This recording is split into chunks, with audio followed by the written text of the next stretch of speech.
Welcome to my next project. I'm Joshua Purcell. In today's video, I'm again going to be doing the drawer fronts with epoxy. So I'm going to start off by doing something similar to what I did in the last video. Actually, the exact same thing. This is the same footage from last video if you saw it, with me doing the Weld epoxy.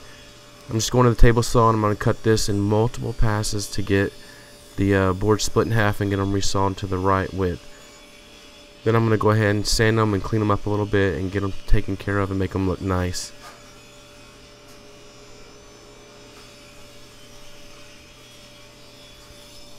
If you don't have a bandsaw, this is a great option to resaw boards that are not too wide for your table saw.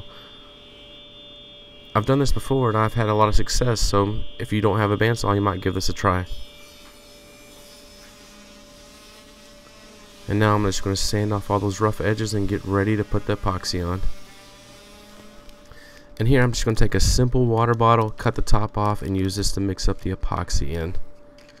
It's a two-part epoxy, so like most epoxies, so you're going to have to mix it up. So here I'm carefully measuring it with these syringes. There's probably better ways, but this is what I decided to do would be best for me.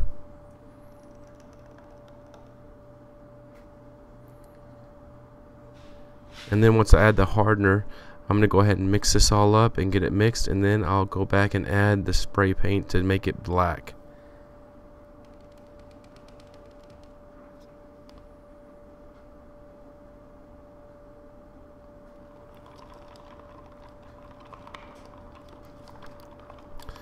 And here you can see I'm mixing it up, and now I'm going to go ahead and add that black matte spray paint to the epoxy. I didn't measure it, I just put some in there and it worked fine for me. And this time, instead of trying to use the putty knife and like slather it on there, I'm actually going to pour it or drip it into all the areas. I'm using the stick I stirred it up with to do this. This was much more effective and much better than trying to spread it with the putty knife. I can say that was a terrible idea to try to spread it like putty, because it's not wood filler or putty. This is epoxy.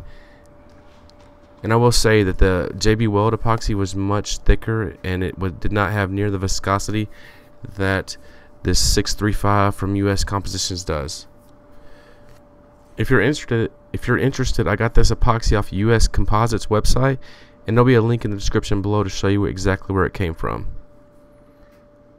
Back to the video, I'm going to lightly I'm going to lightly heat up the epoxy to make all the bubbles pop. Make sure it fills in evenly. And now we're going to take the tape off and get ready to start sanding this.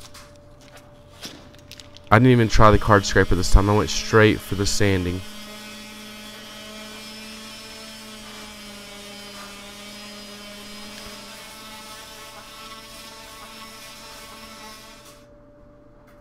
And now I'm going to add some mineral spirits just to see what it's going to look like once it's finished. I'll be finishing these drawer fronts in the next video using Rubio MonoCoat. So if you're curious to see about that, make sure you check out the next video. Thanks again for watching, and as always, y'all will see me next time.